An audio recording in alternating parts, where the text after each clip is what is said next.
All right, everyone. Hello. This is a recent session that I've done with an individual named RK. And halfway through the session, as you will see, he announced that he was recording it for his own purposes. And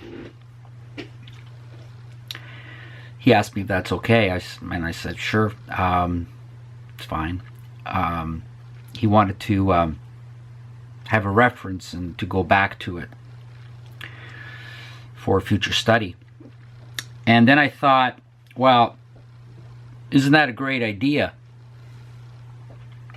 if I was to post these sessions? Because I think it'll give you a lot of insight in different people's lives, and you can draw correlations to your own life and get some information that relates to you directly as well.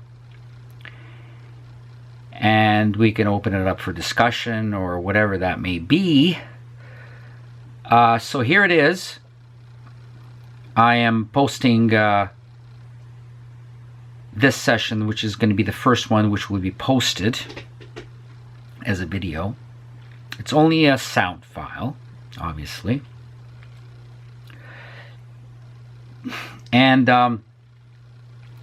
the essence of this session was that this individual was robbed blind, probably many times in his life, starting with his biological father and his stepfather. And I commend him for his complete sincerity and openness. But he was, in his recent life, he was robbed twice by two women, specifically two Jewish women. And one robbed him emotionally, as he puts it, robbed him blind emotionally, and the other one robbed him blind financially in business. And everything can be related back to his vulnerability and his weakness, which started with his biological father abandoning him in early life, and him being left to the mercy of women, mothers, aunts, sisters, whatever it may be, who ended up being the most reliable and consistent source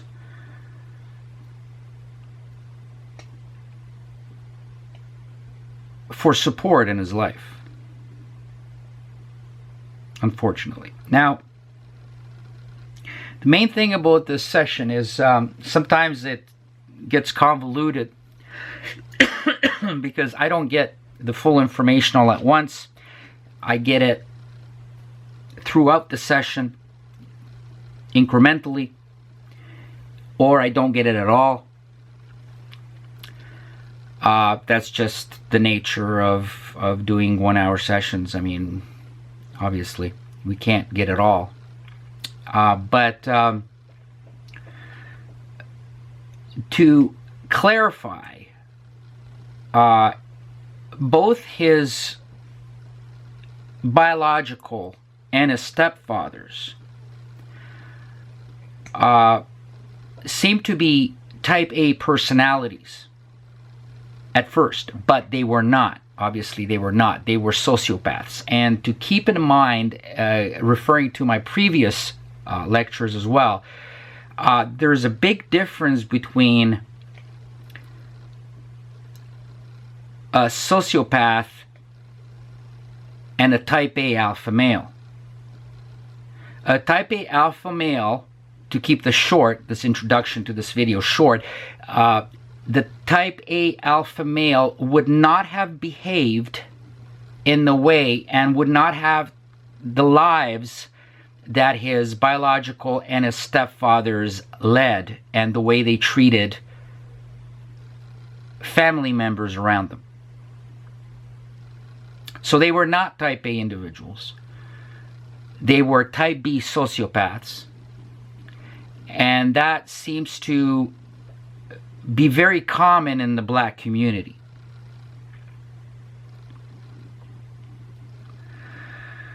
The other thing to remember is he got messed up with a nymphomaniac. Nymphomaniac that was damaged early on in her childhood by the abandonment of her mother, and the only attention she got from males was through sexual interaction. The nymphomaniac is after attention, is after control, is after power, is after love. And she learns erroneously that she can only get it through sexuality. And it becomes an obsession to her, and it becomes an addiction. An addiction very much the same as any other addiction like alcoholism or drug addiction. She's dependent on continual relationships, which on the surface may look very sexual, as if this woman called the nymphomaniac has adopted or possesses male sexuality. And a lot of males fall for this and are deceived by this, and they deceive themselves with this, thinking that, oh my God, this is a dream come true. I found a female with male sexuality, which is the universal male fantasy. And what I am going to encourage you to always keep in mind is that female sexuality is not male sexuality. So if you witness it, just know that there's something else going on there. It is not real. It is for a different purpose. And you will get hurt. Because what happens is the male, as the male in the session, RK, I know exactly what happened. He witnesses this unusual female of his fantasy, and he falls in love. And it is truly love. And what happens at that point is, first it's absolutely sexual, but it is never sexual for the male. It is never only sexual for the male, except for maybe the male sociopath. But for the normal male, it is, sex is never sex alone. And this is what stupid women, which is probably 99% of women, don't understand. And they try to demean men, saying that men have no emotions, men have no feelings, men put no emotional investment into a relationship, which is absolutely the opposite. Men do, women do not. Men are capable of doing it, women are not capable of doing it. So it's very easy to project this vice, this shameful way of behaving, this incapacity onto males. It's very easy for women to do that, to cleanse themselves. And you will see during the session that he brings up a very good point about, specifically in this case, black women, but it happens with any woman, picking males who make them look moral, who make them look emotional, who make them look empathetic, who make them look conscientious. Specifically picking these males. Specifically picking the sociopaths. The type B sociopaths, because we discussed that a type A alpha male cannot be a sociopath, cannot be a rapist. So the male automatically is fed sexuality, appears to be getting and be given female validation, true, sincere female validation. And what happens to the male immediately? The male falls into love. Now, what does that mean? The male starts to bond and even more importantly, to be possessive of that female. That's my female. That's my woman. Now, for a male to be possessive, a lot of emotional investment has to be engaged on the part of the male. Now, when this emotional investment, this huge amount, and it's almost instant, when this is invested, the male is extremely vulnerable for a fall when he's betrayed. Anything that woman does puts a fucking knife in the male's heart. The supposedly sexual male that all he wants is sex, right? According to all the women out there, right? No. Nay. Women can walk away because there's no emotional investment. Especially from the nymphomaniac. The male is an object. It's a drug. And if she can't get the needle here, she'll get the needle over there. She can't get the bottle from this guy, she'll get it from the other guy. She'll go out in the street and...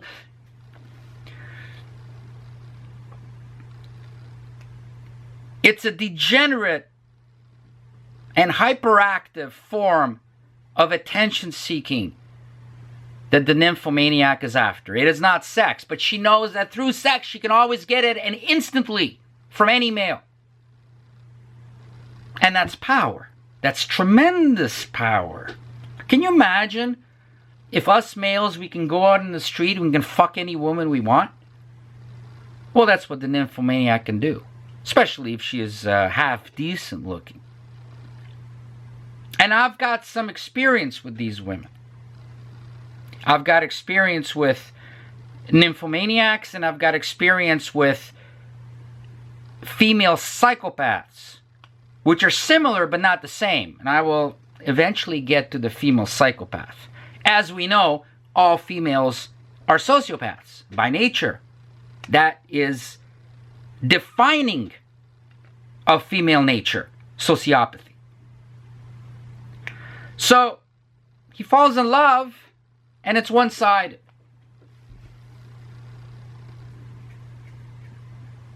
And if it was just sex, he would walk away and look for another bitch. But he doesn't do that. He gets hurt. And she doesn't. And then she goes to her friends and tries to demean him and tries to justify and cleanse herself in the eyes of the public as to why she did what she did with him. And she was probably cheating on him right from the start. And getting attention from a whole bunch of men at the same time. That's nymphomania. A lot of nymphomaniacs are not even sexually responsive because it's not about sex. The nymphomaniac that I knew was not sexually responsive. But that's not the point. Some are, some are not. But that's not what they're after. Sexual responsiveness is not necessary.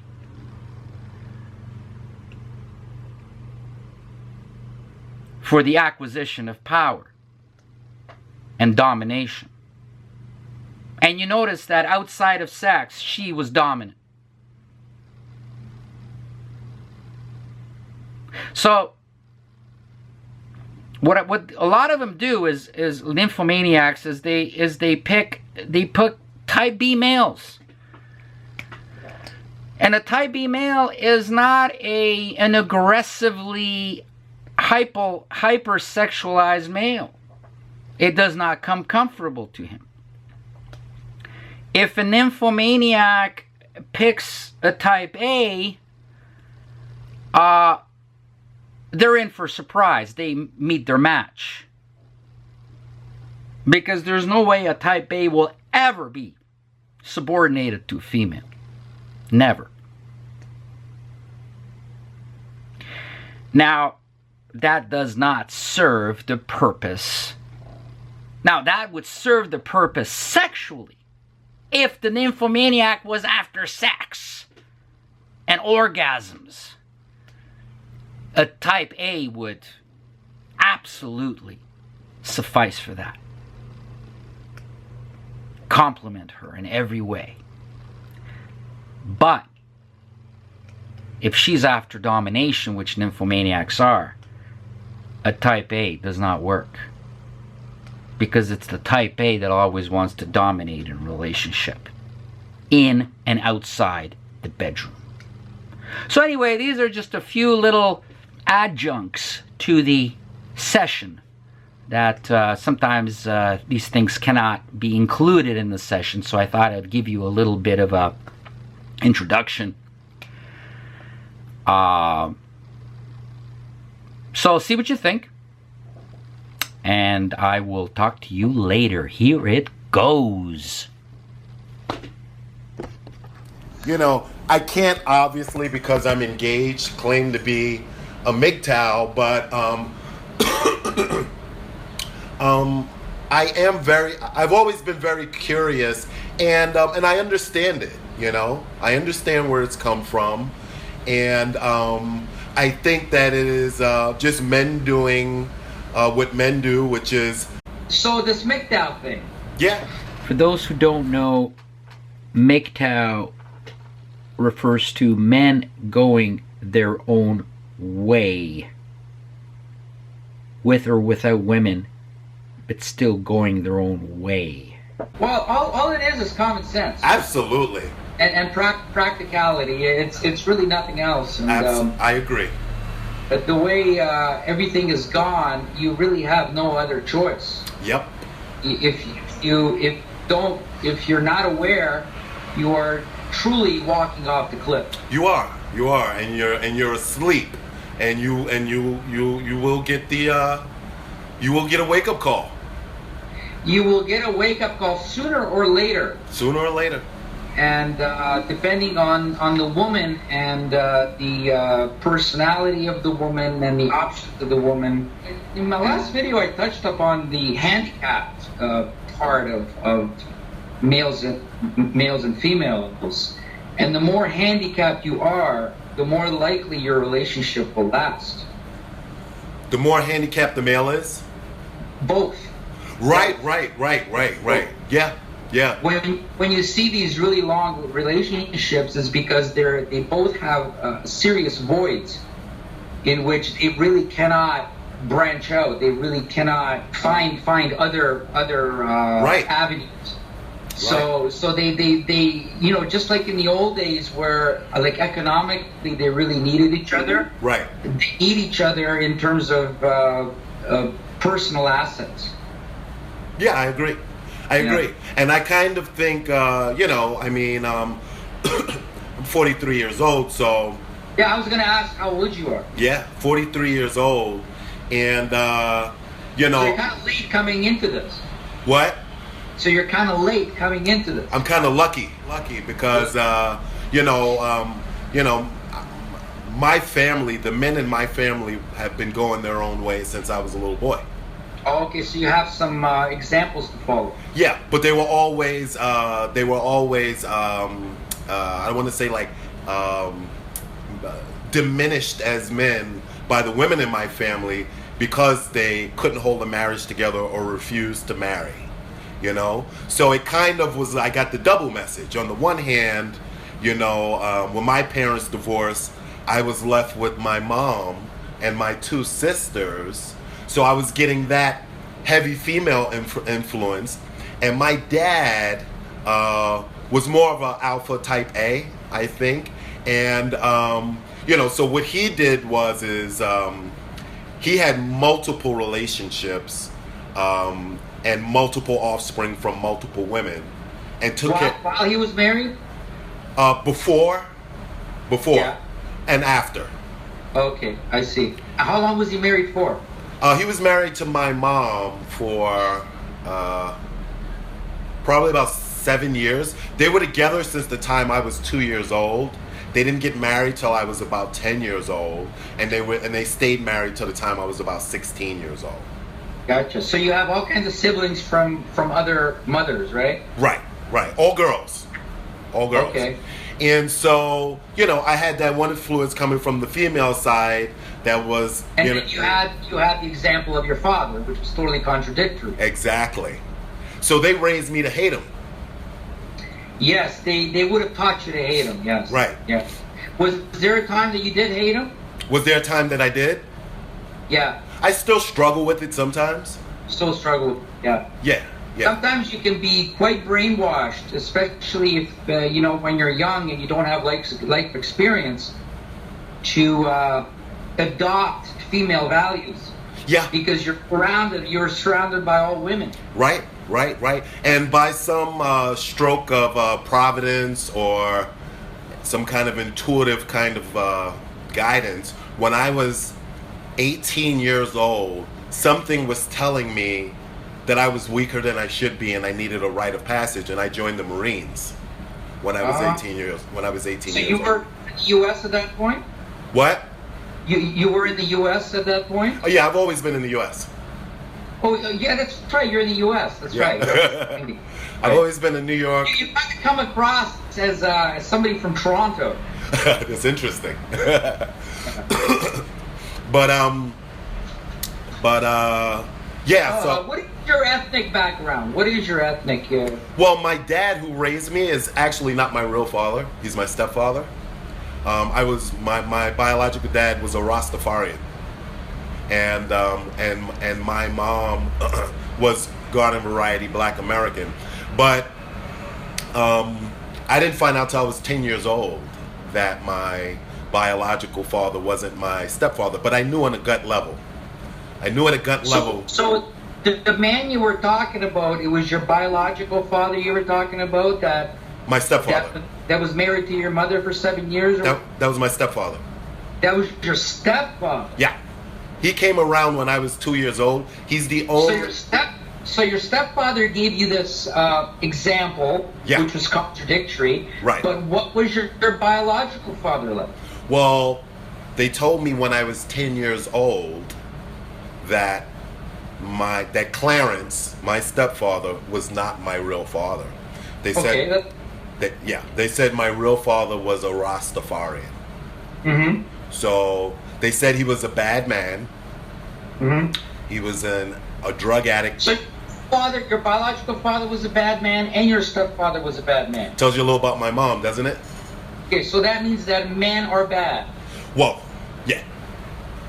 Now, my saving grace was that I had 3 uncles who were 3 of they were like, each of them had something that I needed. One was a bit of a ladies' man, the other one was brilliant, and the third one was a fighter.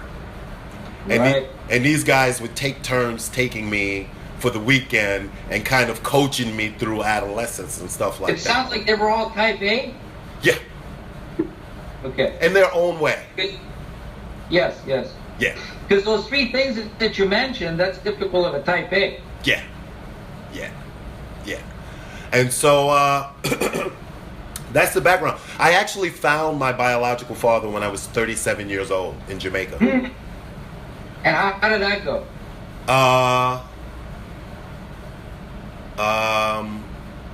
The end of his life was the sum of a life that had been lived very, very poorly and selfishly. Selfishly? Yeah. So that wore on him? What? That wore on him? Yeah, he lived in a little shack in a little town. He was 63 years old. He had to... His health was going? His health was going. And, you know, when he was in the United States, you know, he was a criminal. You know? So he was deported. Was he incarcerated or deported? Or? He was incarcerated first. And he fought deportation from incarceration for 5 or 6 years. And then he got sent home to Jamaica when he was about close to 50. And he's probably 66 now, 67. And he's still alive? Yeah. Yeah. Do you keep in contact with him at all? Not much. At the end of our first phone call, when I found him after... Well, you mean it was just a phone call that you had with him? No, eventually I went. Yeah. But at the end of my first phone call with him, you know, it was kind of like, you know, it was a powerful and emotional time for me, you know. And at the end of the call, he asked me for $200. Oh my God. Oh my God. That's not good. It was crazy. You were emotionally touched and invested, and it sounds like he was not. Yeah. Yeah. Well, or, you know, I mean, from the stories I heard about him, he's a sociopath, you know? Yes, I was just going to say that to you. Yeah. That he cannot be emotionally invested, and he has no conscience. Yeah, he doesn't have I believe that, you know? So to you, he is a important human being, even though he didn't play much of a role in your life. You still wanted to make him an important a role in your life, where you to him is an object. Yeah. Yeah. So he asked me for the $200 and I gave it to him, right? Yeah. And then a few months later, I flew out there. Now, I have been looking for this guy my whole life, right? Since they just to get closure and kind of an understanding of who you are. Just to see my roots, you know? Yeah. And my mom in the beginning wouldn't help me find him because he was a bad person, right? Well, when you're talking about selfish life, and when you're talking about you know, the guy has no feelings of nostalgia or emotion or conscience, then you are definitely talking about a sociopath. Yeah. Is there somebody in the background talking, or is that my own echo? That's your own echo. Let me see if I can. Let me see if I can turn these toward the wall a little bit, make it easier.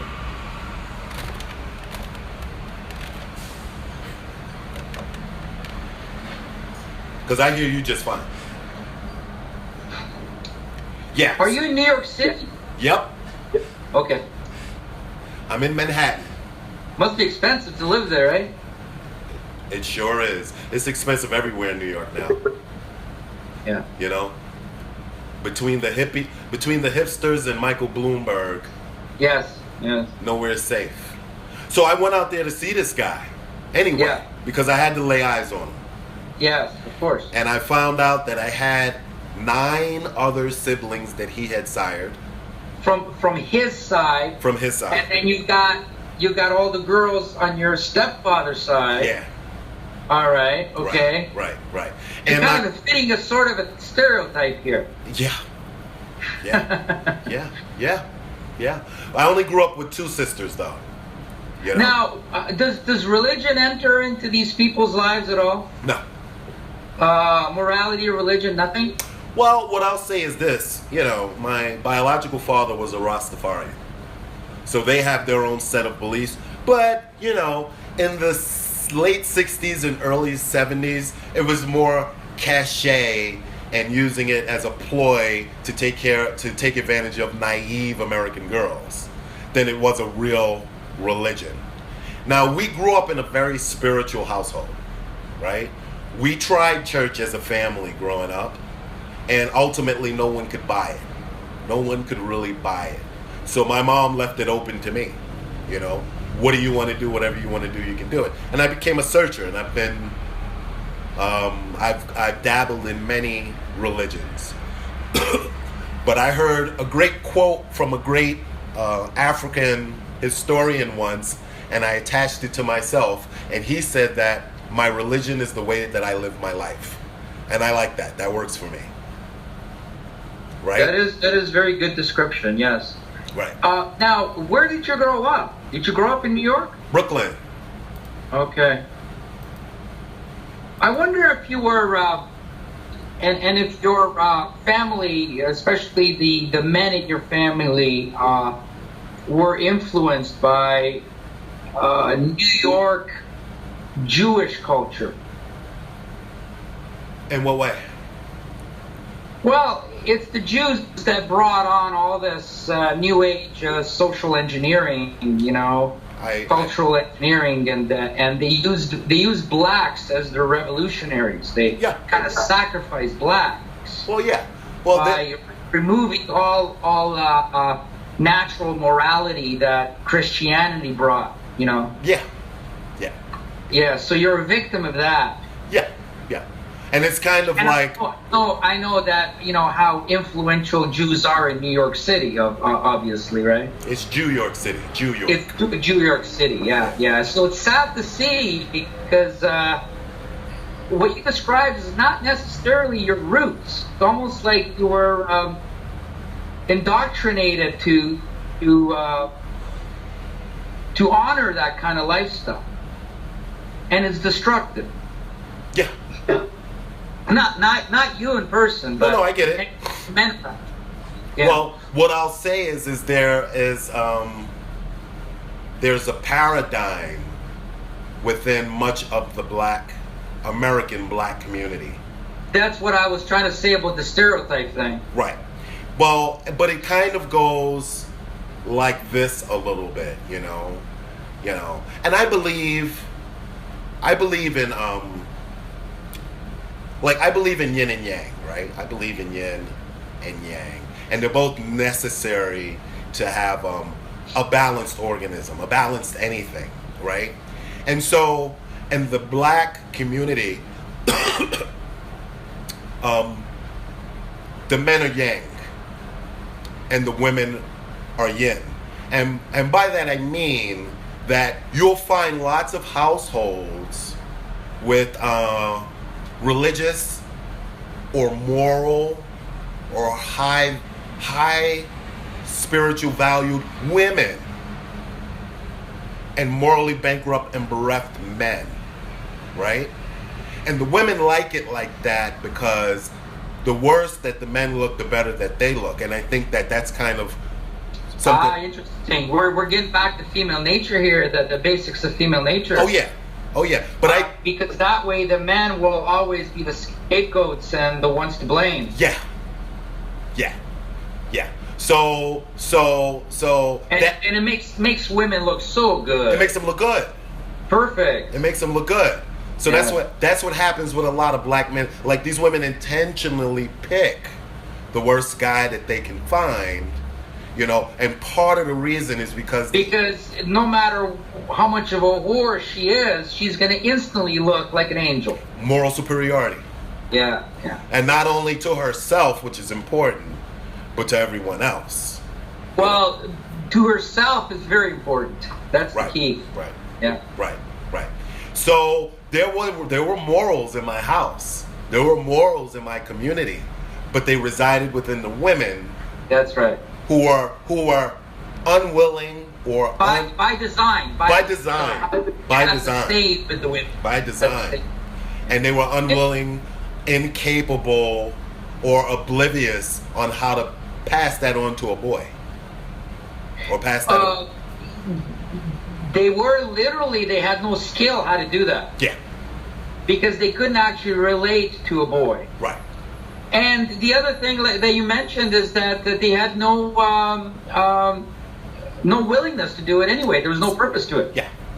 It would undermine their own benefits, right? Right.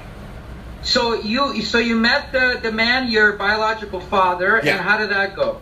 Well, when he took me to where he lived, I was glad that I gave him the $200. I'll put it that way. Because he needed it. He needed it more than anyone in my family has ever needed it. But the thing of it is this. If you called him, you cold called him, like on the phone? Yeah, well, I had been asking my mom to try to help me get a line to him for 30 years, you know. But did he know, was he expecting your call, or Yeah, was it a surprise? the first thing that I got was his email address. Yes. And so I emailed him and we set up the call. Okay, all right, okay. It's just inappropriate and quite telling that he would ask you for the $200 during at the end of the first phone call. Oh yeah. Now, when you visited him and you saw the conditions he lived in, I think you would have offered it. Absolutely. Oh, and more. Yeah. So and more. So there was no reason for him to even ask. Other than, I asked him about it. Well, he asked me about it. He said, I haven't heard from you in a while. Was it because I asked you for that money at the end of the first call? And I said, that's part of it. Yes. And he said, living how I live and living where I live, I can't let any opportunity go by. So I was an object. Well, you know what? That shows honesty. That actually softens his behavior. Okay. It actually softens it. Now that I know more about it. Yeah.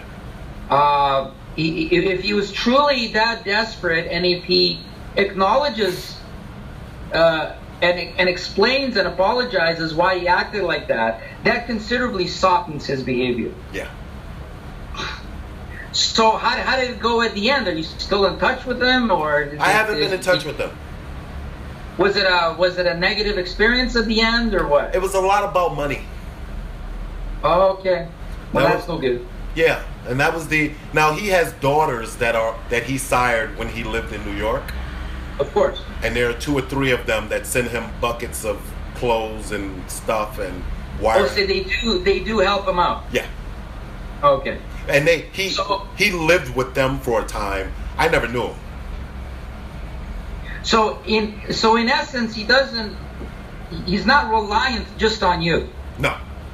It's not like he needs you to save his life. No. Okay.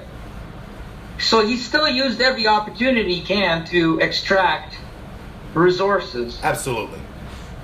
Yeah. All right. So how can I assist you? How can I? What can I clarify for you? Okay. All right. So.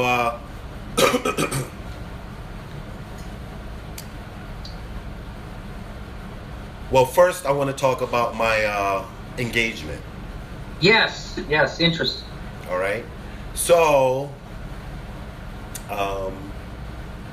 like I said, I was lucky. I've had. How old did you say you were? 43. 43. You look quite good. You look younger than 43. I think the gym has a role to play in that. Right. Yeah, fit and everything. Yeah. Well, both of your fathers should be proud of you. Thank you. Well, let me say something to you first before we even get into that. There are 3 MGTOW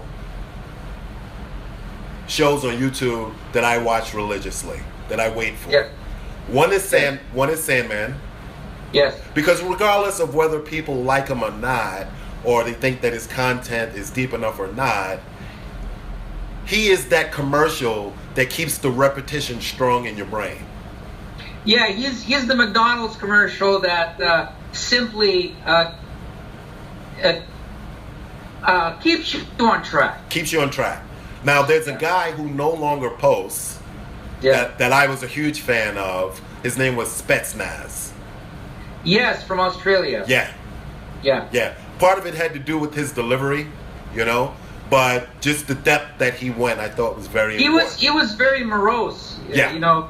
Yeah, he was somewhat morose and a little morbid, but I liked him a lot. Yeah, a little morbid, yeah. But he was given facts which were not uplifting anyway. I mean, if you're going to deal with reality. Right, exactly. What happened to him? How come he's not posting it? I don't think that he got doxxed.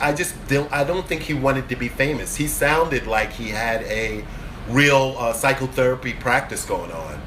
And, He just stopped or what? Well, he put one up maybe a month and a half ago, but it's not every month anymore.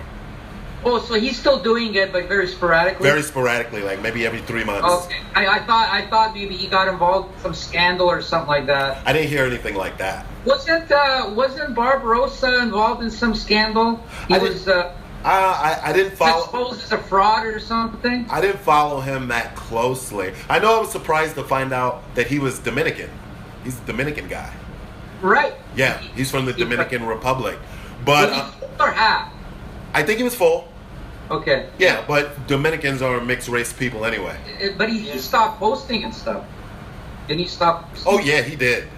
And I have to say, he was one of the progenitors of MGTOW. Him and the other guy, Sandusk or something. Yeah, Sandusk. Yeah. Both of those guys I had a deep problem with because they would hide their faces, so they didn't come out as sincere to me. Well, and that's interesting because, in a lot of ways, Sandman is a lot more sincere than either one of those. Because the Sandman, even though he hides his face and everything, he discloses who he is exactly. Yeah, but these guys were sketchy. They were dubious to me. You know what I mean? Yeah, I don't know, but I think about getting doxxed. Like, if you want to have a life and a job, it's kind of like being a Trump supporter.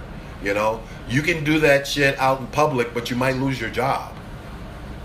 I don't know. I'm not in that position. I just don't imagine myself doing this and hiding. I just cannot imagine. If I had to do that, I wouldn't do it at all. And the thing is that, that Stardust guy, he got doxxed, but the strange thing is I never believed it was actually him, but he went along with the narrative. Interesting. This guy is like a 50, 60-year-old guy. Yeah. That's the impression I get. He's pretending he's 5 years younger than you are. Yeah. And there's no way. He doesn't think like a 35-year-old. No. Doesn't act. His brain is not a 35. There's nothing 35 about that guy. And he doesn't have in his 60s. And that was the last thing I did is I told him that he's a fraud because this guy is in his 60s. Yeah. And they came up with a picture of a young guy, and I said, that's not you. and he pretended to be all upset about being doxxed and all this and said, that's not you anyway. And the same with the other guy. They're kind of like partners. The Barbarossa guy. Yeah, and I kind of think that after the MGTOW field got deluged on YouTube, they had to find their way in the periphery. Anyway, they had to go. They weren't current anymore. Is Stardust still posting? Yeah, I'm sure he is. Really? Yeah. Okay. Yeah, I never watched this stuff. So anyway, going back to the channels that you were listening to, and yours. I mean, the first time that I saw one of your videos, I can hear. I've always had a good ear. I can hear when people are speaking my language. Not everybody can hear me, and I can't hear everyone. But I appreciate someone that has a mind that goes to the lowest common denominator and works from there.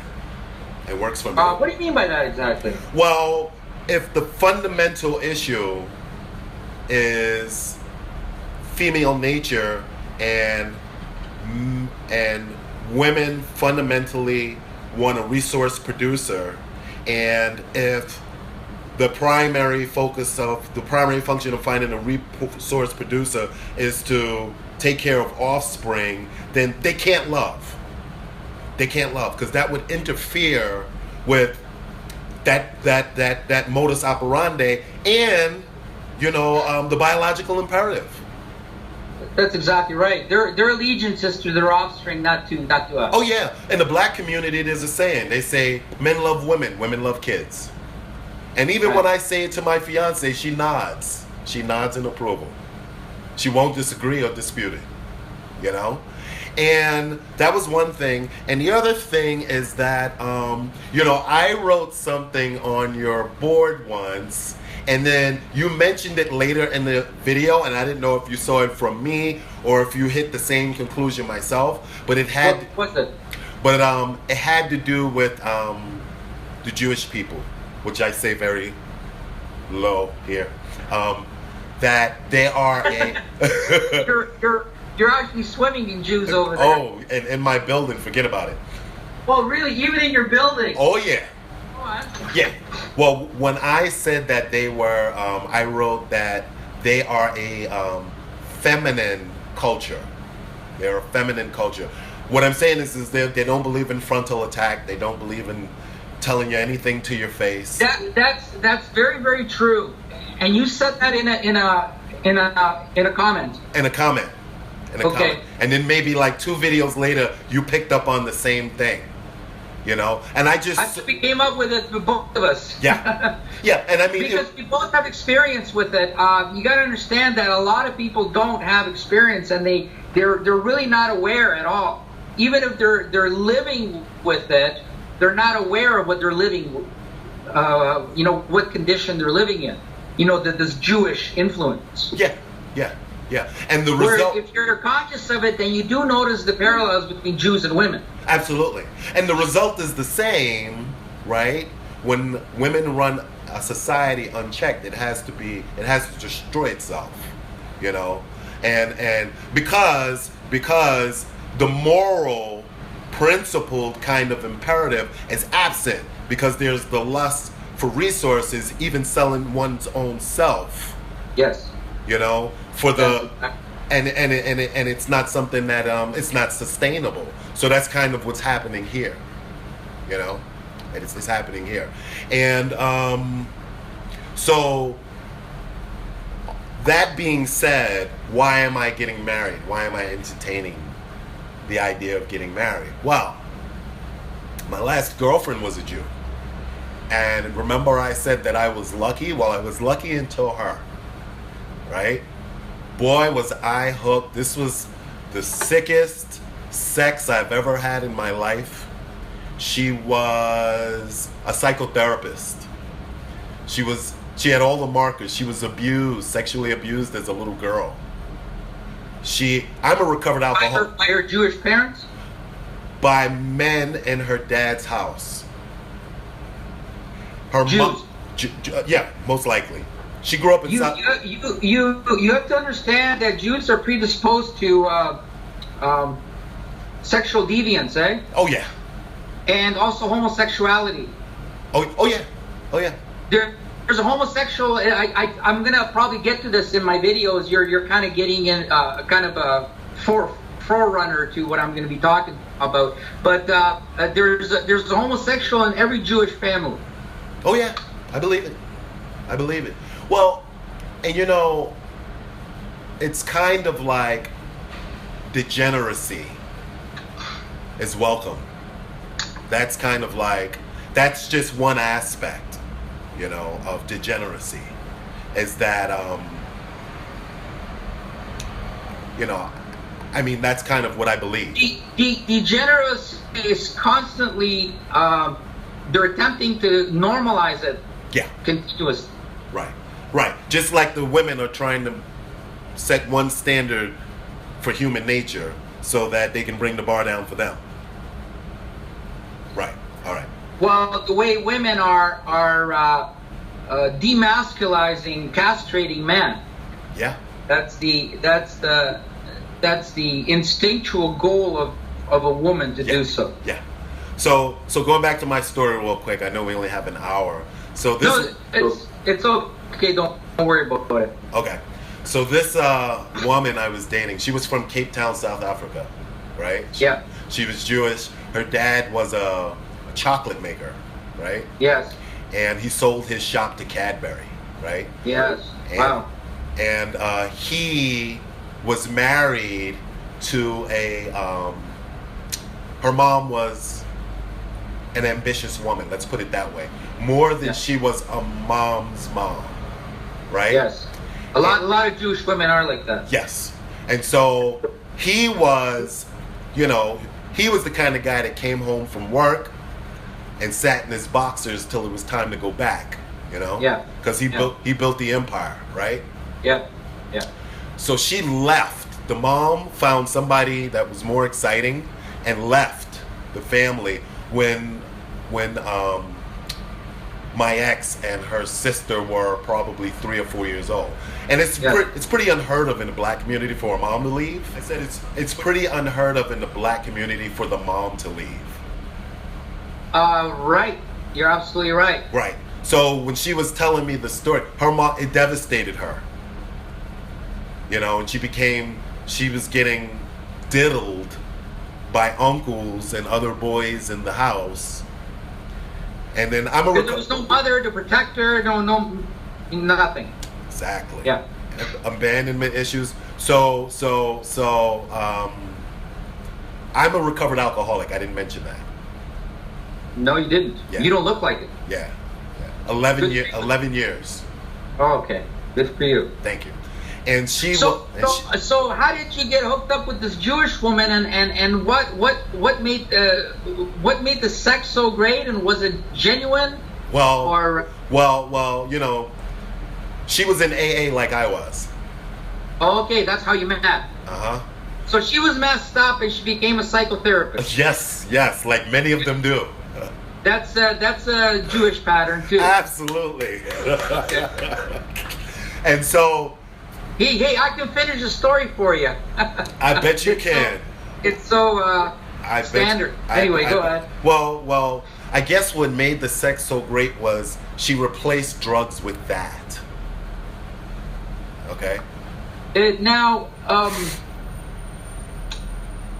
you know, I mean, when I hear women being sexual so much, I have to ask, you know the situation better than I would. Was it sustained, the sexuality, or was she after something? No. Or was it a genuine sexuality? Was it like that from the start to the end? It was like that from the start. But here's the thing. She had to initiate or it couldn't happen. And she wanted my balls.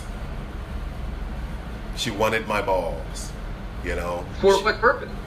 She told me, she said, I want you to remember, she told me this once, that the only place that you're in charge in this relationship is the bedroom. So you just finished saying that she needed to initiate. Well, she liked to be the one, because I think she had issues with guys being aggressive toward her because of her past. She liked to be the one to start, and she wanted me to take over.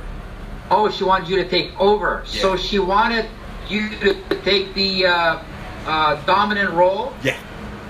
Was she a little bit into the submission thing, where during it, absolutely, she needed you to be rough with? She needed me to be rough with her. She needed me to be, and here's where I fell short a little bit. Like, it's hard for me to have sex out of anger, and that's what she wanted. That would have been no problem for me. Because that, you know, I'm also an Aries. You know, I was born in April. Oh, are you? So that I didn't talk about that yet, the astrological signs, but they're very, very accurate in terms of adding to your personality type. Okay. Intensifying it. And so it's definitely very normal for me. I mean, I would have given her the workout of her life, but I can understand that some people may get turned off by that or whatever, or you're just not comfortable with it. Well, I think what I'm talking about when I say that is, it's not aggression. It's more like I'm not into choking and stuff like that. Oh, she was that bad? Yeah, I mean, like, that's... I mean, the only reason I wouldn't do that, because you know, if you're not totally skilled with it, you can go too far. You can go too far. And so I mean, I think along the lines of just like you know, a little But bit. beating the crap out of her, I had no trouble with. Well, fucking the crap out of her, I had no trouble with that. But Well, yeah, but the usually go along. Now, here's the thing. Was she orgasmic? oh yeah, She would actually have orgasms? absolutely. Okay. Yeah, yeah. I'm just trying to determine because it sounds like she was also sexually deviant, and it She was was. due to her trauma. It was. So And she also did not want to fall for me.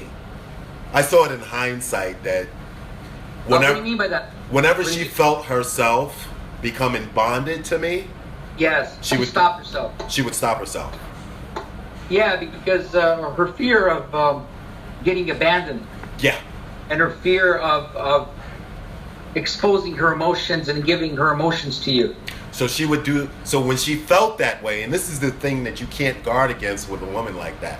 When she felt herself being too attached to me, I believe she would go cheat. Oh my God.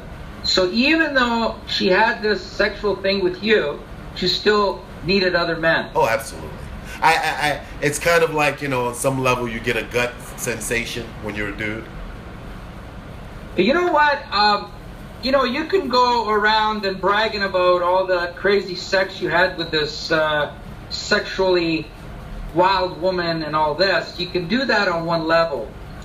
But when you come down to the details of things, the actual reality, it's very tough on you, is it not? Oh yeah. Now, I think what you had there is a nymphomaniac. Yeah. And nymphomaniacs are actually not into sex. They're into control and power. And the way a lot of nymphomaniacs are made is early childhood molestation. Okay? And she realizes that the only way that she can get attention from men in the easiest way is through her sexuality. Yeah. And they constantly need this supply. So let's say you fuck her 5 times a day, it's still not enough. She needs the supply, she needs the attention. Yeah, she told me when she was in college. When I met her, she was in her early 30s. She told me when she was in college, she would walk into a nightclub and she would pick out the hottest guy in the room and she would say, "You come with me." And she bragged about that. About that. That's not sex, that's power. Yeah. Yeah. That's a need for power. Yeah. As if, like, you know, that conquest is the same as if when a man does it. Yeah, but you gotta understand it's total deviance. Yeah. That's not normal female nature right there. Yeah. No. And I had a situation where I could have been with a woman like that. Yeah. And it was just over the internet, but we Skyped and all this and all that. And so I saw that, she was very attractive looking, totally. And after going into her past, I realized that this is going to be an absolute disaster. Oh, yeah. She said that when she got depressed about herself, and when she felt her self-confidence go down, she would go out on the street and literally look for strange, random men to fuck and seduce. When she was depressed. I mean, you and I may get depressed, but this is what she did to take care of it. It's crazy. Yeah. Yeah. So you can understand that as a normal male, you become emotionally bonded to her. When the crazy sex is over 3 days later or a week later, then you have more of an emotional bond, and she can literally destroy you. Yeah. Because she doesn't have that investment, and you are no longer providing what she's looking for. Yeah. So with these people, with these types of women, these damaged women, the nymphomaniacs, you gotta stay away. There's You just do. no fucking way. You do. The last thing in the world I should have done was make a girlfriend out of her. And Right. yeah, and I say I've been lucky because 2 women in my entire long history of dating Yeah. have broken up with me, and the same thing happened both times. I stayed too long. But They were this, done with you. they were done with me, and they were keeping me until they could get the next customer. Was the other one have the same problem or what? It's the same condition? No, the other one was just ready to find a provider. And, Right. and I was 30 at the time, didn't know what I wanted to do, and there You was were doing everything else. You were doing everything else but provide. exactly. Yeah. And so she Well, it's not, that sounds like a more of a normal woman there. and she found that sounds- yeah, and I don't begrudge her. like female nature. I don't begrudge But her. this one is definitely the Jewish one was definitely super damaged. Oh, no doubt. Oh, no Yeah, doubt. yeah. And Anyway, go on with your situation. okay. All right, we're running out of time. So with this one, I'll be completely candid with you, which is why I'm talking to you. Yeah, I hope so. This one has had, to my knowledge, 2 or 3 partners in her life. That's not bad. Huh? That's not bad. It's not bad. And I actually think it's closer to 3. Right. She's a bit of a prude. It's difficult for me to get her to open up sexually. There are just things that she hasn't done. She won't consider. You know what? But strangely enough, she's what I would call a normal woman. Then. Exactly. Okay? Exactly. Like so like my expectations were way out. You're here. on 100% more safer ground with her. Exactly. The other thing is that she comes from a Catholic family, and What ethnic background is she? she's Irish and Polish and a little German. Okay, so she's really white. She's really white. Yeah. She's really white. And but she comes from the kind of people that she hangs out with in her family, especially all the women in her family, they would frown upon that kind of behavior. Which Of course. that it's like, so there's that. And I would say the most important thing, and I wrote this in my email to you, is that I like her a great deal, but I'm not in love with her. I'm not in love with her.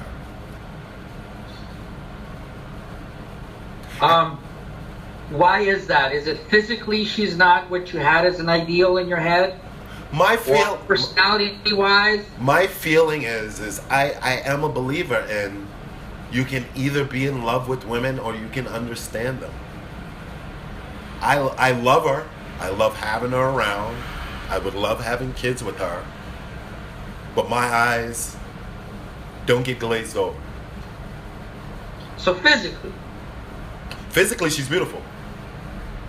Well, She- then what is it that prevents your eyes from being glazed over? No. I said my eyes aren't glazed over. Right. What prevents them from being? That's what I said. I won't let myself do that. Why not? What are you talking about? I feel like. Do you find her attractive? Yeah, of course. Yeah. You like her personality? Yeah. She's a little bit reserved. She's Yeah. a little bit Yeah. a little bit frigid. She's a little bit. She's Yeah. not a sexual deviant. No. You're gonna be safe with her just because you don't fuck her for 3 days. She's not gonna look for a guy on the street. No. Okay. Yeah. Then what is it from preventing you from being infatuated with her? I feel like once I'm in that place, the power dynamic shifts and they lose interest. Who loses interest? The woman. Oh, once you give yourself to them completely. You're afraid of that. Yeah. Well, you got to understand what happened. You got messed up. I don't know who else you got messed up with, but you did mention this Jewish woman, right? Yeah. This Jewish deviant. Yeah. Okay? who was damaged.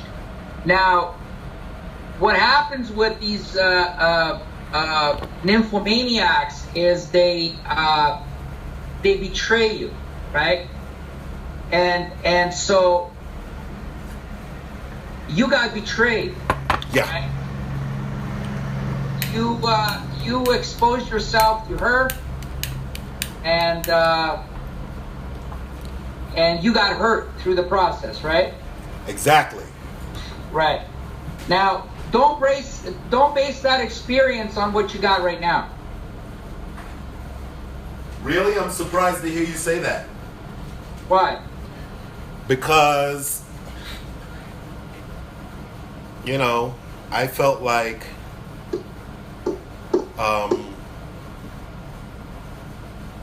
not giving myself completely is something that maintains the level of attraction and keeps me from ending up simping. How do you do that then? How do you love somebody like that without becoming putty in their hands? Well, you're not going to be putty in their hands because you're going to be a narcissist at the same time. And you're going to be demanding at the same time. And you're going to say, I'm going to give you everything I got, but I expect you to give everything you got plus 5%. Okay. All right? All right. So you're always going to be, the standard line will always be set, and she's always got to meet that standard line. Okay. All right. And you're gonna live for yourself. Yeah. Besides providing everything for her and loving her, you're not gonna deny yourself. This is what the MGTOW guys don't tell you. You can't have, if you're gonna believe what you just told me about not giving yourself, then you might as well just walk out right now. You're not gonna do it. It can't be done. It can be done half-assed. You're trying to do something half-assed. Yeah. And it can't be done half-assed because it's gonna fail. It's gonna fail sooner or later if you're gonna do it half-assed. She's gonna walk out because you're half-assed, but you're gonna walk out because it's meaningless to you. Or you're too afraid. You're too afraid to give yourself.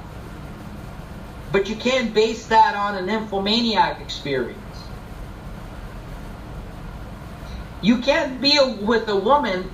That's what happened with the nymphomaniac. You can't help but being emotionally invested. Where the nymphomaniac is not emotionally invested at all. All you are is a fucking dildo.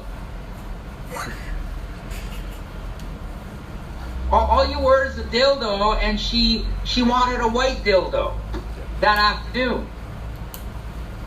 Okay? But a normal woman is actually not looking for a dildo at all. Okay? So you have to be see, the term narcissist has gotten a bad connotation, which it shouldn't have. It means that you are really believe in yourself and you live for yourself. That doesn't mean you exclude other people. It doesn't mean that you betray yourself. It doesn't mean that you ignore yourself. It doesn't mean that you give up on yourself.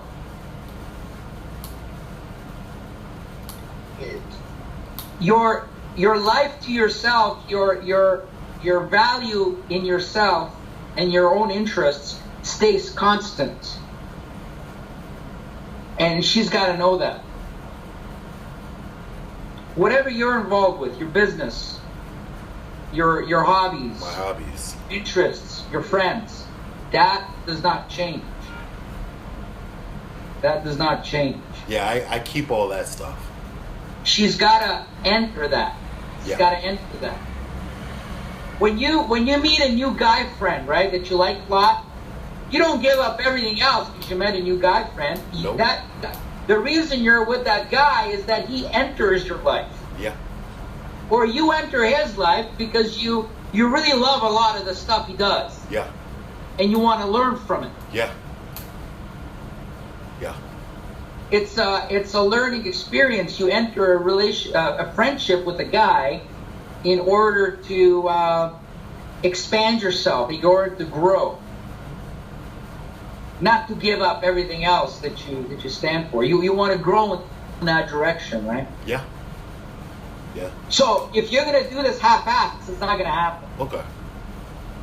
Thanks. Don't let these MGTOW guys, because you gotta understand that all these guys, a lot of them have never even had a girlfriend. Okay? I can tell.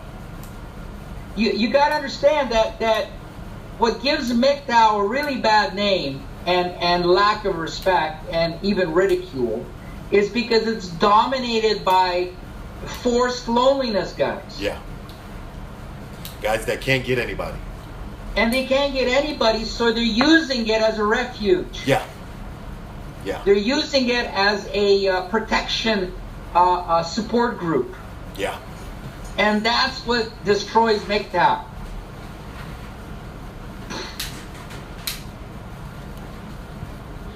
Yeah.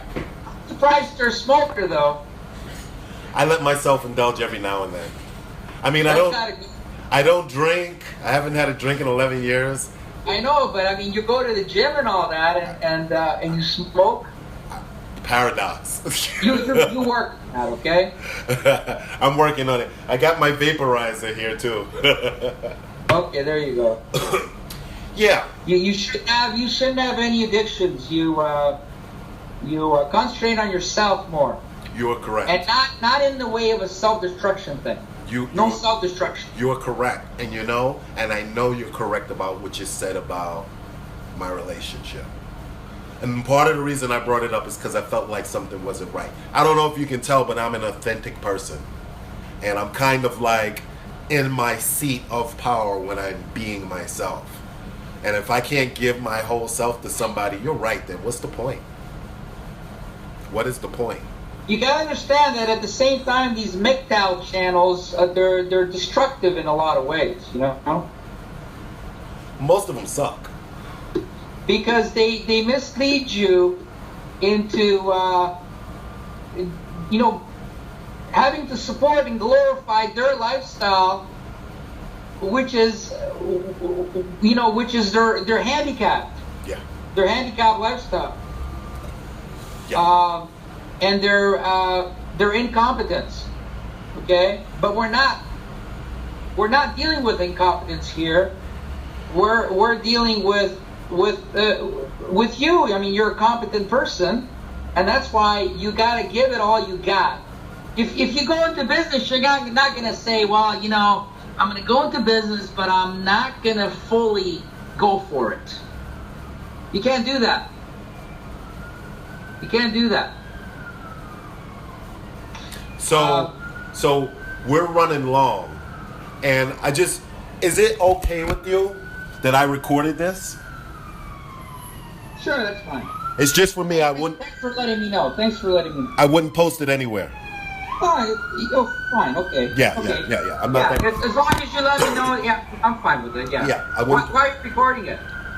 Because I want to go back and listen to the points when my mind's a little bit different. When I'm not thinking about what I'm going to say, while you're talking. Just take the relationship as exactly the same way you would approach business. Starting a hot dog stand or a pawn shop or whatever it is. Any type of business, you know what I mean? You gotta do it fully. So you gotta do it fully. With the few minutes we got, if it fails, you give it your best shot. So the trick is to you keep thinking. I mean the MGTOW guys, they give you only two choices: either you're a monk, or you a PUA. Well, or you're pumping and dumping. That doesn't even exist. Okay, that's just deception. That's deception, and sometimes you get lucky and you fuck some woman. Yeah. And you get absolutely nothing out of it. If you watch one of my videos, you get nothing out of it. I agree. That's what your problem was with the Nymphomaniac, is that you were fucking, but you were getting no nutrition from it. I like when you use that word. Yeah. I wasn't getting any nutrition. We're fucking more and more and more. And well, it was always. Well, the thing about it. It's like popcorn.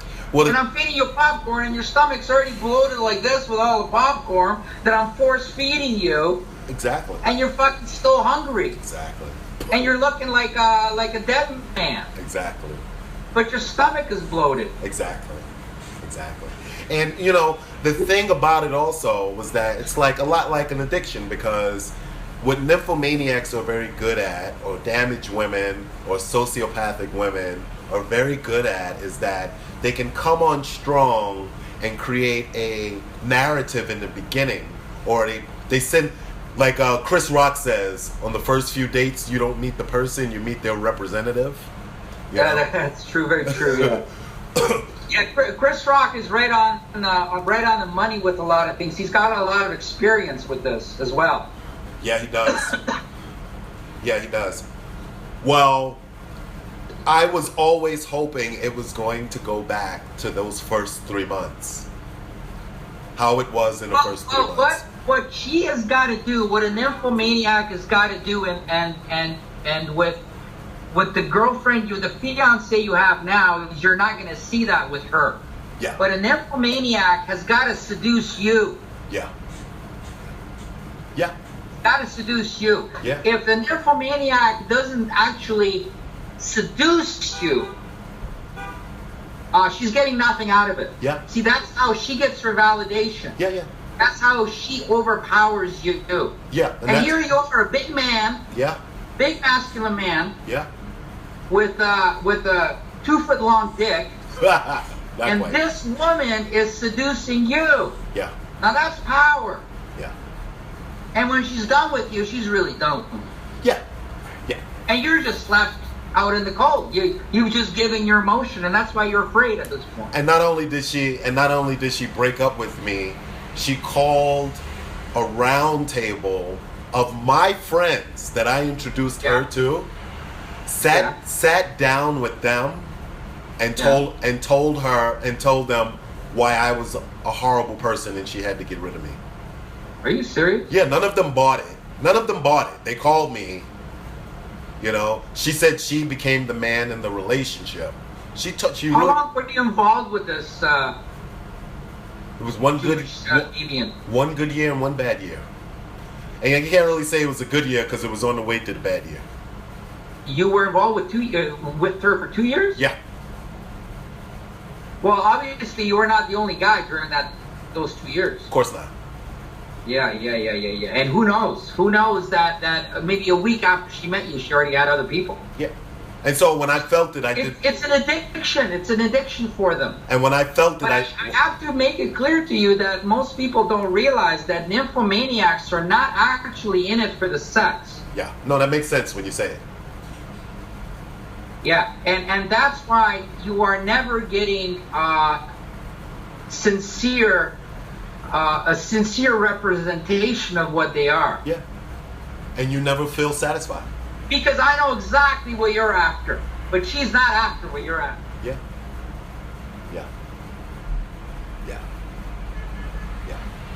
What else? Well, I know we're almost out of time, but I wanted to briefly summarize something that's going on in business.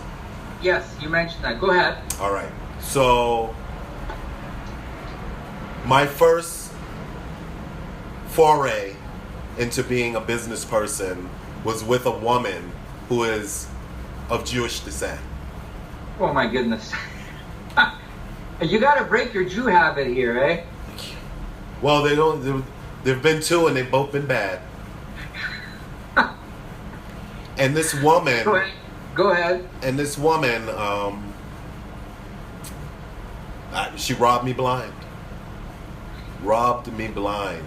Yeah, well, that's standard. I'm not surprised at all. That would be predictable. You know, that would be the pattern because you're not worth anything to them. Yeah. So I built the company. I brought in 60, sometimes 70% of the revenue. Going back to the nymphomaniac for a second too, the other element that came into play here is your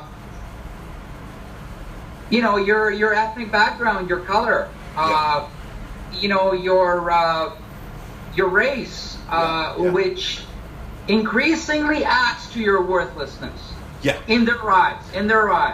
Yeah. You know what I mean? Well, If we're going to talk about racism, that's where racism is.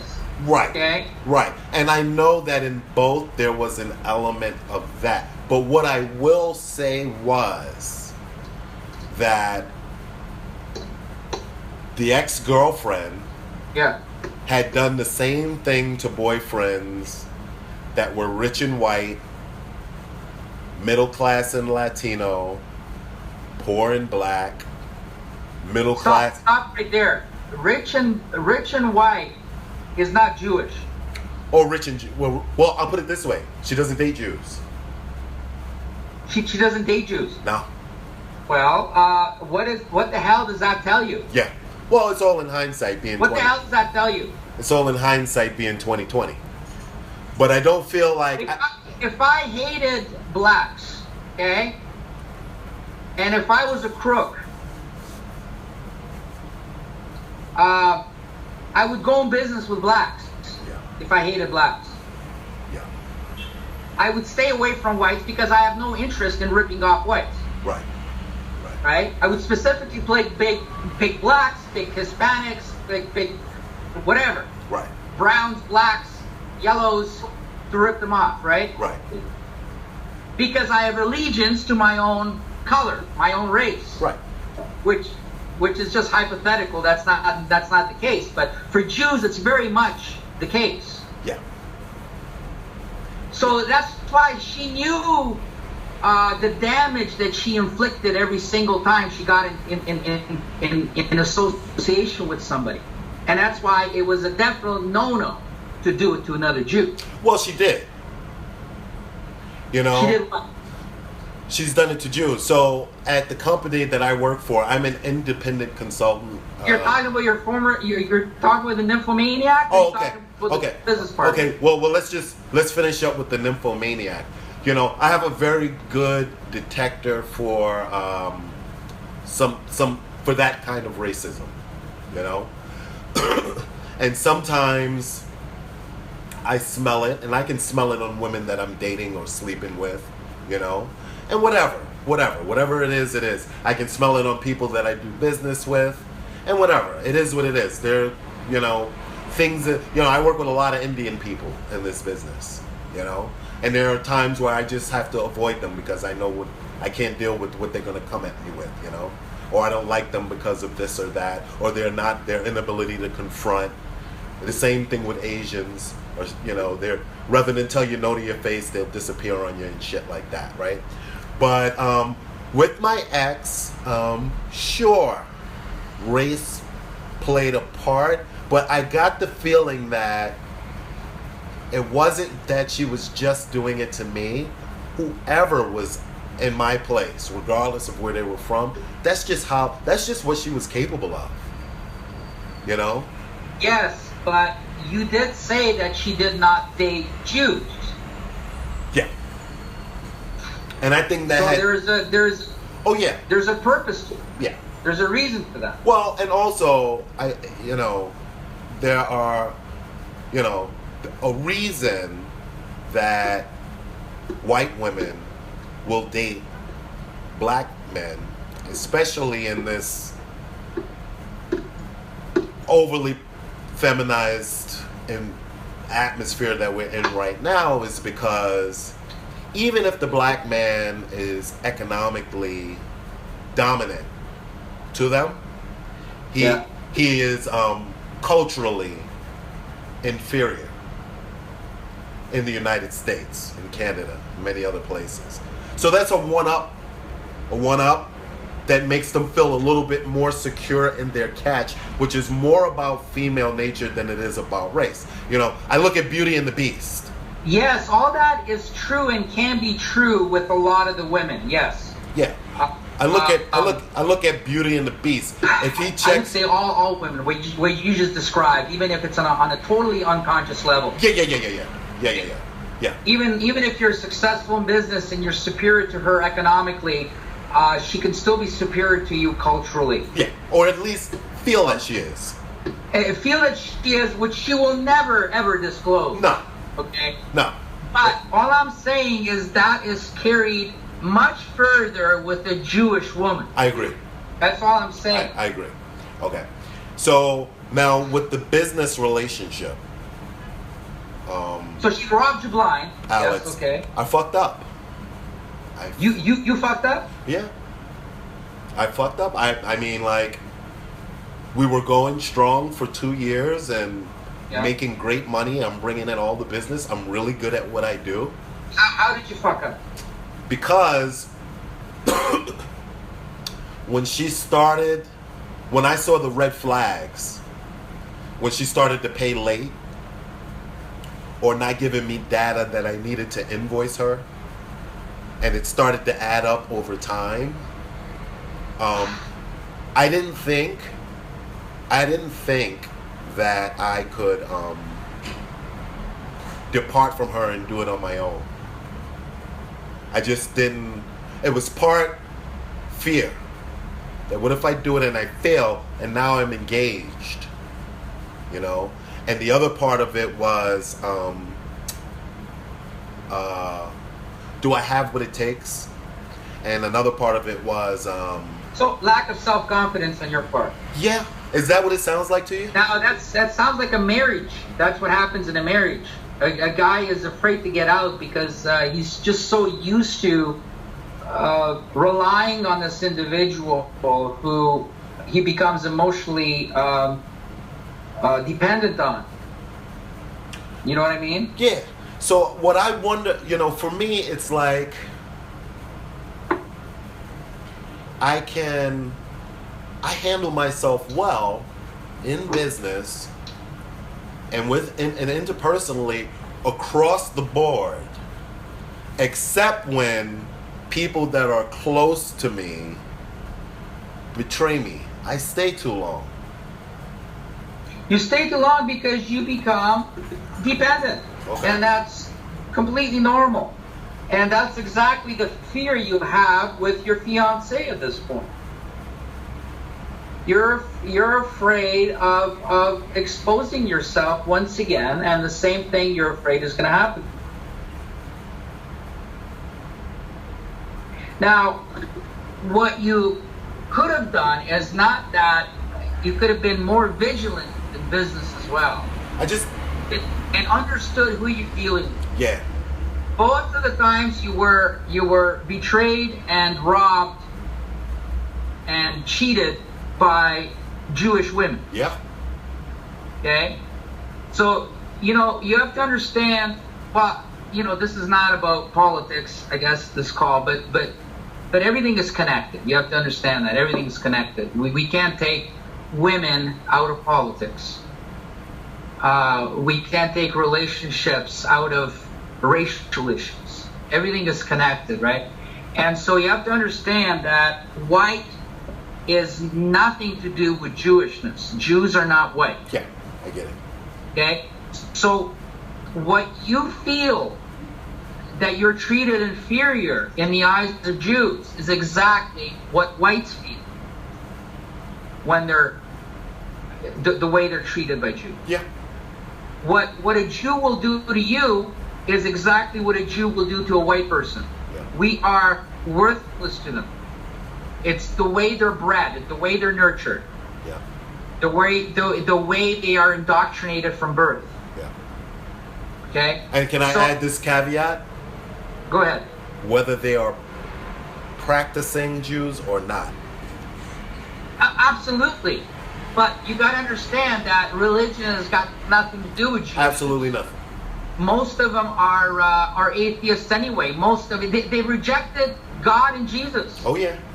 And that's why they don't play by the rules of humanity. No. They are against humanity. They are the adversaries of humanity. Yeah. Because of that. Yeah. It's the order of God which they rejected. Yeah. Yeah. Either we're atheists or we're not, it doesn't really matter. We live by that order. Yeah. Yeah. Okay? And I could be talking to the most, staunch atheist or the craziest religious person, and it would be the same order that they live by. Yeah. It's evident in AA. In AA, we have atheist meetings. Okay. And they manage to stay sober for decades and decades. Right. So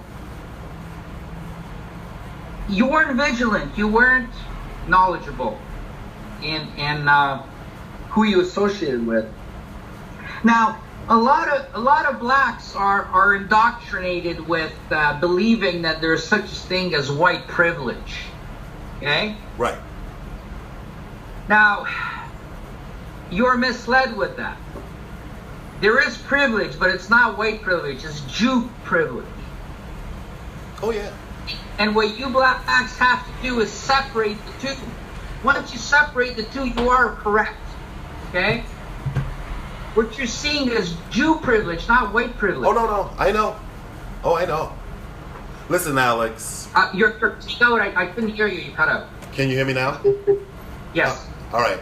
So, I have a little bit rogue set of beliefs because, I've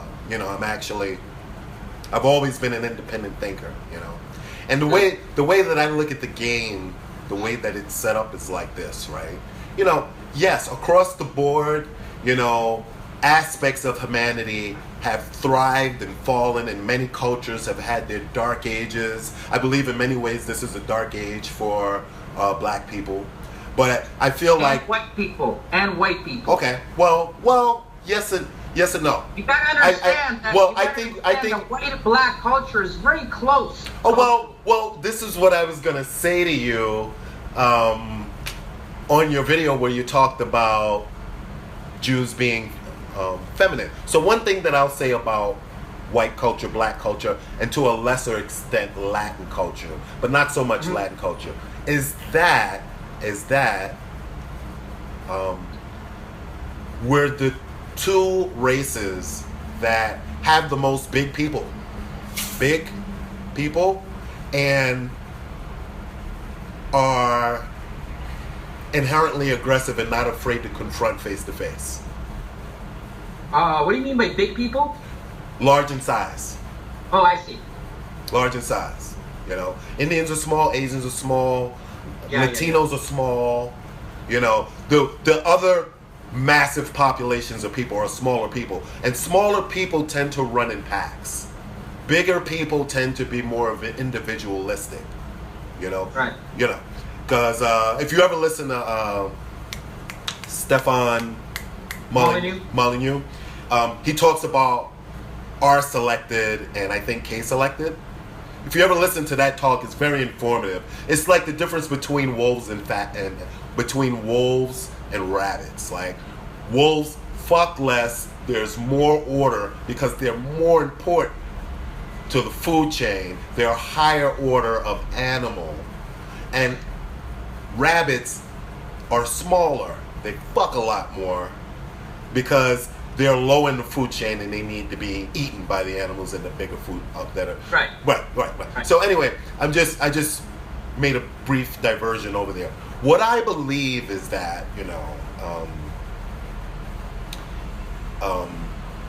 for whatever reason, just like Christ, who I believe was a Semitic person, right, was delivered in a time, in a visage. He came as a Jew because at that time Jews were big, Jews were important, and we needed someone, the earth needed someone to come from a culture that people listened to. So God will do that. He'll send you in the package that you'll get the most fucking likes on, for lack of a better term. Right. The other part of it is that, however imperfect, it became majority Anglo-Saxons' job, however imperfectly, to begin to set up the framework that was going to be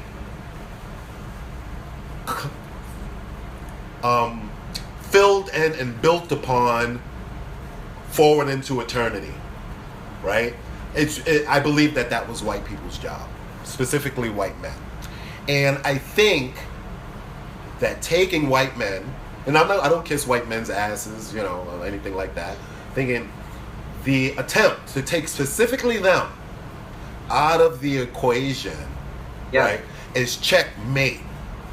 If it gets accomplished, there will be no one with the wherewithal to confront the jury.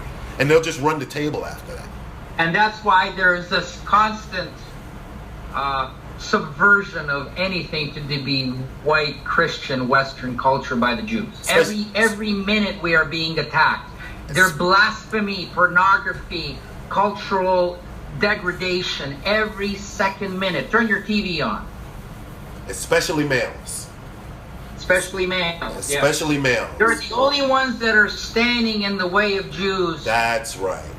To literally turn you into animals. That's right. That's right. And that's the connection that everybody has to make. Everything in this world has got to deal with the Jews. That's right. So I will say this, in all fairness, that, in antiquity it was just a brutal world. And as people attained power, they did it through brutality. And the way that this country was founded was in a great deal of brutality. Mm-hmm. But this was a brutal world. And we have rapidly, in 150 years, just created the opportunity to look at all of history every day within moments and try to contextualize it, and we can't really do that. And so it's taken out of context. It's taken out of context. And so what has happened is that it has become really easy to blame the archetypical white male. The archetypical what is happening is that the Jew is constantly inflicting guilt onto white men for things that are taken out of context, and in a lot of the cases, in the majority of cases, the projection of what the Jews did that they're blaming white men for. Always, it's a projection. I mean, just take one thing: the slave trade. That was a Jewish-run enterprise. Well, and moreover, if it was really, the story was really told, no one sold more slaves for longer than Arabs, and here we have black people running. Well, I'm specifically talking about America. I know, but I'm just saying. I'm just saying. West Indies. I'm just saying. Slave trade. It was done by the East India Company. Yeah, East India. Yeah, and that was all Jewish owned. Oh yeah, the East India Tea Company. I remember reading about that. Yeah. So the other thing, like right along those lines, is for me that I see is that the way that women fight, right, is that they're very skillful, almost innate, at giving you nothing to hit back against, right? Number one. Number two, we men have an inborn and innate inability to fight women. In a psychobiological level. No, because what I always said is all women are sociopaths. Yeah. Meaning that they have a diminished conscience. Men are not. Men are not. The male sociopath is a distinct deviation from men. More of an aberration. They have a strong conscience. More of an aberration. And women know this. So they prey on your conscience. Right. And so... most men are no competition no. to a woman because of your conscience. Right. And so what they do now, what I'm seeing, the brilliance of it is that, the Jews are pushing the women out to attack us, to attack especially you guys, because they know that innately you find it very difficult to strike back no matter Right. how much is taken from you. And the whole purpose is to inhibit reproduction of whites. And that's happening. And it's really happening. It's really I mean, happening. you wouldn't believe what's happening in Europe. All the singles. There's no more families being constructed. It's You got to amazing. go to Eastern Europe to still find that. Oh, and my. even there, it's really diminishing. It's really going down. It's a sad thing to see, man. It's a very sad thing to see. They have destroyed the major countries of Europe You know, systematically through guilt. You know, in AA we say that the AA has steps and traditions, right? In AA we say that the alcoholic is like a fish in a fishbowl, right? And they say that the fishbowl of the traditions, which are the Constitution, right? Mm-hmm. They say that the steps are the water, you know, what you need to live and breathe and move in, right? And they say that the alcoholic is the fish. Now, so now, what we have here is that, like it or not, for better or for worse, you know, the people who are presently responsible for the architecture of society are by and large white people, you know, and That work. Sure. that work. But you And- gotta understand and- that even historically going back, the Jewish influence was unmistakable. Going back 500 years, even going back 1,000 years, 2,000 years, Yeah. especially in the last few hundred years, the Jewish influence was huge. Yeah, I mean, they had their you know, they instigated every war. yeah, The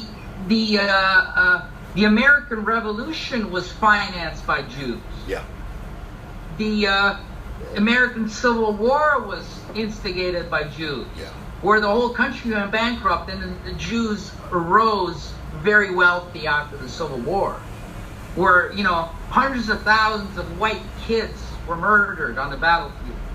yeah. It's not the Jews that were fighting. Nope, never is. It's Jews that bought everything for pennies on the dollar after the carnage. Yeah. But anyway, getting back to your business situation. Okay, so what I gotta muster here, Alex, is confidence, man. Confidence, like, It's your confidence.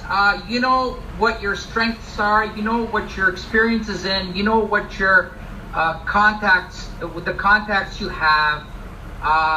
You can do it all yourself. You don't need to invite somebody in. Again, narcissism is what I promote. What I promote for you. You got to be narcissistic, number one. And whoever you bring in, you bring them into your world. You don't subvert yourself, subdue yourself in order to enter their world. That's where your problem is. yeah, They have to come into your world. yeah, And I know you're going to treat them well, but the requirement is that if they're going to come into your world and assist you, yeah, yeah, and that goes for relationships, and that goes for you know, romantic relationships and for business relationships. because I wouldn't be being honest if I didn't tell you that there was a similarity between those two events. Not only that they were both Jews. You don't have to tell me, I already know that. Yeah. Not only that they were both Jews, but you know, they kind of point to a little bit of the original sin. And if I can tell you what the original sin was, do a little bit of self-psychoanalysis and see what you think. Go ahead. It's that even though I've been aware of it and worked at it, you know,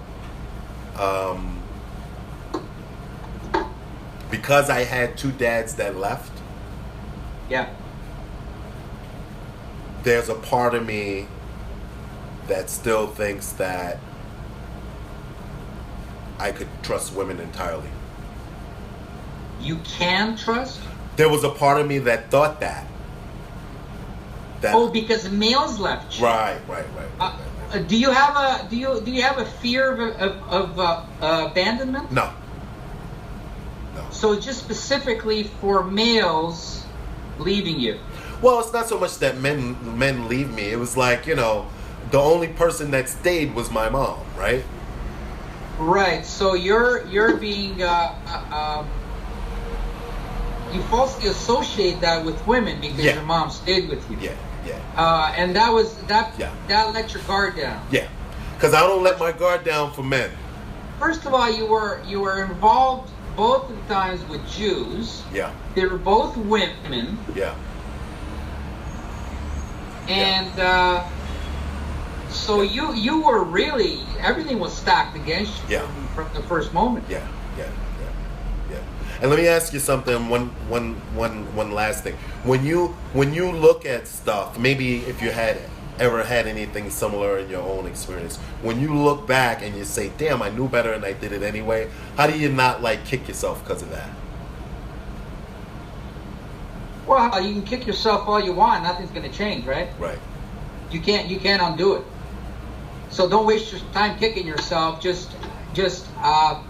again, knowledge is power, right? And the purpose of this whole session with me is also to increase knowledge and to confirm some ideas that you were doubting maybe about yourself. Yeah. And that's where you get your power.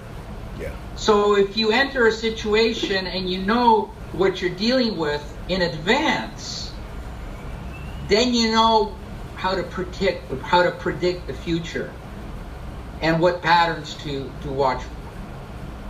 And also the purpose of why you're doing something also really matters. Yeah. You're bringing these people in, you're associating with these people. What is your purpose of associating with these people? If your purpose is wrong, then they will take advantage of you and leave you in the dust. Right. And step all over. Right. But if your purpose is a different purpose, again, narcissism, you do it for yourself, then you're always conscious of what you're getting out of it and what you expect them to give you. There's got to be, see a lot of these MGTOW guys, if they ever had relationships, they go into relationships not expecting anything from the other person. Yeah. Just as long as the other person is present. Yeah. You know, they're grateful for that. Yeah. They're grateful to serve. Yeah. You're trying to serve. Yeah. But you got to be served. Yeah. Yeah. You got to be served. Yeah. Your goal has to be absolutely the same with the other individual. Yeah. If you're deviating and going her way, you've lost yourself. Yeah. Yeah. And it's just a matter of time before she cleans you out and yeah, as she should. And she disappears, right? As she should. I guess she should. You asked for it. Yeah. Yeah. Yeah, man. Yeah, man. Yeah. I still believe. So again, you got to learn to be more narcissistic. Okay. And that doesn't mean that you're going to be a sociopath like your biological father. No. It doesn't mean that. Okay, because you are looking for a partnership, for a sincere, honest, emotional partnership. Yeah. But it's got to be from both sides equally. Yeah. Or more so from them. Yeah. To keep you on the safe side. Yeah. How good is the sound quality of this recording? From your side, it's fantastic. It's gonna be a good sound. You know what? If you wanna send it to me, I may post it. Oh, really? Yeah. Okay. If you don't mind, because I think it's a learning experience for other people. Yeah, it's got everything. It's got Jews. It's got. it's got things that they won't get anywhere else. Let's put it that way. True story. I'm not afraid. This is as raw and as sincere as much truth as you can get. Well, that would be great. So keep this session. I think it was a pretty good session, right? I think so too. Yeah, it's got everything in it. I think it'll be pretty eye-opening for people to hear something. It's definitely different, Alex. Yeah, do it on your own. Yeah. You can do it alone, and whoever you bring in to work for you. Yeah. Yeah, going forward, I think that's the answer. Before you provide and protect them, they have to do it for you. I think, my stepfather that raised me is also a self-prioritized individual. He's pretty much a sociopath too, my stepfather. Right. And again, it goes to like, I heard someone say on another YouTube video, at some point you have to say, this is what your mom liked when she was 20. Yeah. And my stepfather was also an alcoholic. He's sober now. He's sober. But I think that part of my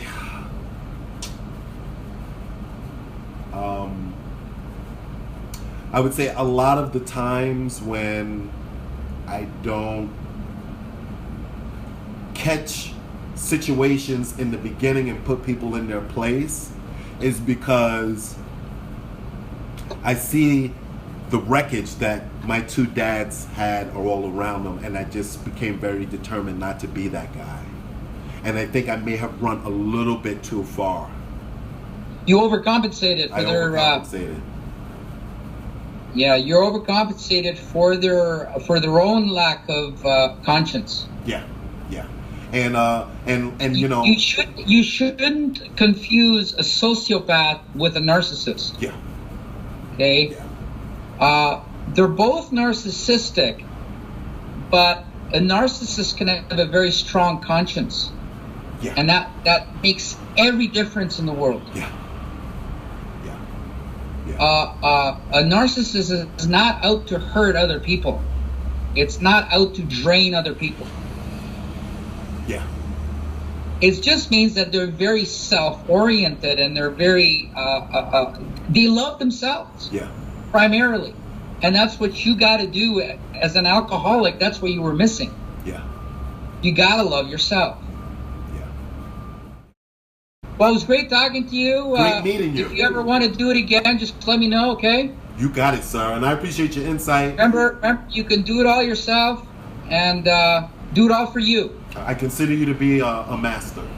You do your relationship for you as well, primarily. Yeah. But don't do it half-assed. Well, I don't have a problem doing it for me, but I was doing it half-assed. Yeah, don't do it half-assed, because I know you're afraid because of your past. But, different people are different people. Even though she's still a woman. Keep that in mind always, okay? Yeah, I got a good one. And by that I mean, like, we fill each other's voids. If you are both handicapped to some extent, and you are fully aware that you're filling each other's voids, it's going to work. Yeah. But you got to understand that with a nymphomaniac, you only fill her void for half an hour or an hour. Okay? Then she's off. Then she feels empty again. That's the sickness of a nymphomaniac. Okay? All right. But if she's not a nymphomaniac, then you both need each other. Yeah. All right, talk to you later. Talk to you later, Alex. Bye. Thanks a lot.